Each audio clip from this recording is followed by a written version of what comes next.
हे what's up guys, welcome back once again. दोस्तों, आज की कहानी जो एक्सप्लेन करने जा रहे हैं उसका नाम है एक्सटॉर्शन। केविन नाम का डॉक्टर जो सालों से अपने परिवार को एक वेकेशन पर ले जाने का वादा कर रहा है और आज जाकर उसे टाइम मिला है, इसीलिए वो अपनी वाइफ जूली और अपने बेटे एंडी को लेकर एक कैरेबियन जगह पर जाता है जहाँ पर काफी गरीबी है और अधिकतर पैसे वहाँ के लोग ऐसे ही टूरिस्ट के जरिए कमाते हैं। जाने से पहले केविन का पड़ोसी उसे मिलने के लिए आता है और कहता है कि अच्छा किया तुम एंडी को लेकर जा रहे हो, वरना वो मुझसे आकर हर रोज तुम्हारी शिकायत करता रहता है। उसके डैड उसे कहीं लेकर नहीं जाते, लेकिन तुम एक बात याद रखना, जहाँ पर भी तुम जा रहे हो वहाँ पर टिप देने में कोई झिझक मत करना, क्योंकि वो देश सिर्फ टूरिस्ट के चलता है, इसीलिए ध्यान रखना। केविन उनकी बातों को मान लेता है और फिर ये लोग एयरपोर्ट के लिए रवाना होते हैं। सफर में एंडी को बहुत सारे आइलैंड दिखाई देते हैं। ऐसी जगह उसे काफी पसंद थी।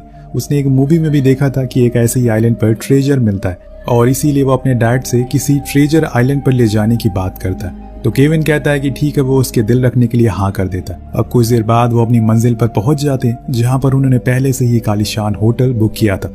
वहां जाकर वो अच्छी टिप भी देता है जिसके लिए वहाँ का स्टाफ उसे अच्छी केयर देते हैं। जैसे कि उसके पड़ोसी ने कहा था वो सेम वैसे ही करता है। अगले दिन उसने जूली को लेकर एक सरप्राइज रखा था। वो उसे जेट स्काई करवाना चाहता था, लेकिन जब वो वहाँ के लोगों के पास जाते हैं तो उसे पता चलता है कि सारी जेट स्काई पहले ही बुक हो चुकी है, क्योंकि अभी तो सीजन चल रहा है, इसीलिए वो बुकिंग नहीं कर सकते। वो लोग उसे एक बोट लेने को कहता है, उसमें वो अच्छे से एंजॉय कर पाएंगे। यहाँ केविन को उनकी बात सही लगती है, इसीलिए वो जाकर एक पावरफुल बोट को फाइनल कर देता है और फिर तीनों ही ड्राइव करके उसे दूर तक ले आते हैं।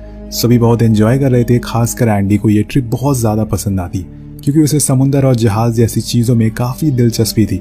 उसे लगता है कि अभी भी यहाँ पर पायरेट्स की शिप्स आते हैं जिनके पास बहुत सारा गोल्ड होता है, लेकिन उसे ये नहीं पता कि ये सपना उसकी ट्रिप पे पूरा होने वाला है। अब जूली कहती है कि हमें अब किनारे पर जाना चाहिए क्योंकि टाइम ज्यादा हो गया है और हम दूर भी आ गए। तो केविन कहता है कि ठीक है, पर इसी बीच उसे दूर एक आइलैंड दिख जाता है जहाँ पर वो एंडी को ले जाने का सोचता है, क्योंकि उसका हमेशा से ये ड्रीम था कि वो एक आइलैंड पर जाए। वो लोग उसके पास जाते हैं और वहां जाकर बोट को खड़ा करके खूब एंजॉय करते हैं। ये आइलैंड बिल्कुल सुनसान था, यहाँ पर कोई टूरिस्ट भी नहीं आते थे क्योंकि ये किनारे से काफी दूर है।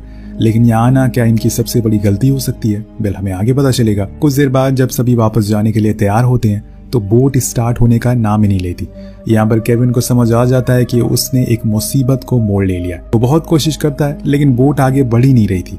उधर एंडी को अब प्यास लगना शुरू हो गई थी क्योंकि ये अपने साथ कुछ खाने पीने का सामान भी नहीं लाए थे, इसीलिए वो उसे थोड़ा छांव में खड़ा कर देता है। लेकिन अब उसके गुस्से का पारा बढ़ता जा रहा था। तभी जूली दूर से आती हुई एक बोट दिखाई देती है जो कि टूरिस्ट की थी। ये लोग उन्हें वेव करते हैं, चिल्लाते हैं, लेकिन कुछ फायदा नहीं होता और वो चली जाती है।